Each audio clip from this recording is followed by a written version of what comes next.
So in class, I was going kind of fast, and some of you may not have understood exactly what it was that we were doing. So I figured that I'd make a screencast for you. For those of you that didn't see what we were doing in class, this will be a good kind of intro to what we are going to be doing and what I would like you guys to do. The first thing is that you need to figure out what you want your resume to actually look like, and there are some examples. You can do a quick search on Google and you can find out the way that different people format things. So like on this one right here, they have they've got things centered and they've got things left and right aligned. This one right here is probably something that would be a little bit more traditional, where you have things that are kind of left aligned. This one right here, you can see that there are bulleted lists and items, and so there are different ways that you can put your stuff together on your resume.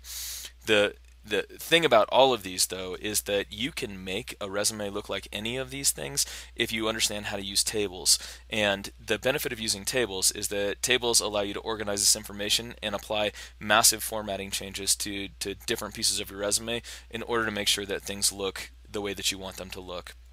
So like on this one over here, this one has kind of like two different columns, and it's got a shaded portion, and then it's got a non-shaded portion, and you can do things like that if you understand how to use tables. So that's what we're going to do, and this is what I want you to do first. You just go ahead and you open up a brand new document. When you've got your new document, all of this space on here on this page is going to be where we're going to put our resume stuff. And so you can go up here to where it says insert, and the first thing that you're going to do is you're going to insert a table. And so we've got tables here, and we're going to go ahead and we're going to insert in 8-row 3-column table. Rows are the ones that go this way, and columns are the ones that go this way across the page. And what we're going to do is we're going to put all of our information into this table. Now, some of you are like, well, how can you make this look like some of those other ones? And what we're going to do is we're going to merge cells, and we're going to add in cells, and we're going to change the formatting of the cells. So just go through the steps that I'm about to show you, and you'll be able to format your resume kind of the way that you would like to format it. The first thing that we're going to do, well, I guess the very first thing that we're going to do is there is a list online of power verbs, and you want to figure out which of these power verbs go along with the specific skill sets that you've got. You can get to that through the shared document library. It's also linked onto the calendar from the 20th of January. So in here, if you have if you've been part of a set of things where you had to budget, then you would go ahead and you would use the word budgeted. Or if you've gotten up and you've actually acted in front of the school, then you might use acted. So figure out what of these skill sets you actually have, and what specific instances you use them in. The next thing that you're going to do beyond that is you're going to take a look at this document, and this document is online on the 20th as well, and it's also in the shared document library. But it talks about creating an effective resume, and it says that a resume will include the following sections. If you don't have some of these sections because you just don't have any work experience or whatever, then you would go ahead and just delete those ones and put in the other ones that you do have. This right here is a good good way of organizing it. So starting with a heading that has your information, then an objective statement. Excuse me. Then having, your experience. This would be work experience. Then having your education. If you don't have work experience, then you would format this education section the same way that you would the work experience, and you're going to talk about what specific skills in education you've got that will transfer over to the workplace. Down here where it says activities, this is going to be where you have community, school, extracurricular activities. Here where it says volunteer experience, what have you done out in the community? One of the people earlier when I was talking about this stuff said, if all that I have is volunteer experience, can I use my volunteer experience like the work experience? And the answer is yes. If you have volunteer experience and it was kind of like the experiences that you would have at a job, then take your volunteer experience and move it up. Down here where it says summary of skills, those are going to be a list of specific skill sets that you've got. The examples here are that you can type 60 words a minute, you can create a PowerPoint presentation, you might be able to word process, you know how to use spreadsheets. Those are the kinds of things that are going to go in this summary of skills.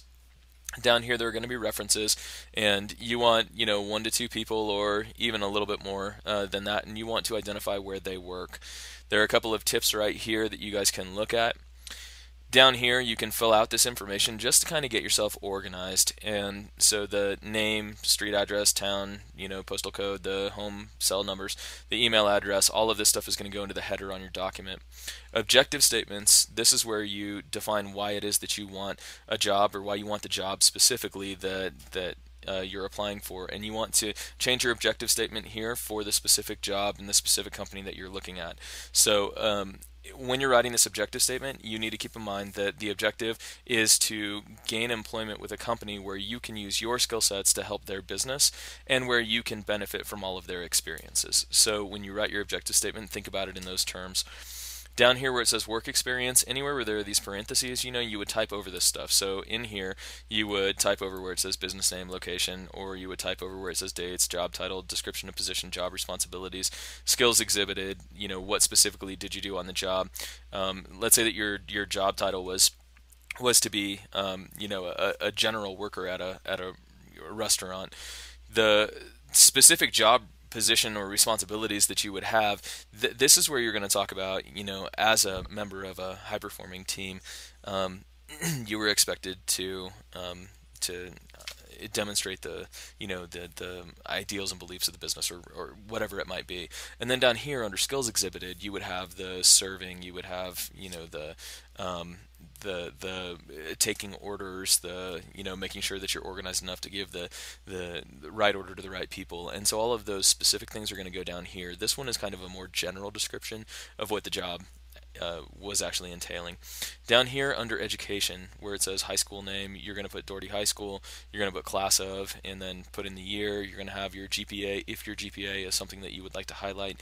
You're going to have your expected graduation date, and this is going to be the specific date that your graduation is on. After you guys graduate, you would take off the expected grad date, and you would just have the grad date on here. Where it says volunteer experience, what was the activity, what was your role within the activity, what was the date of the activity, the location, what were the skills that you did.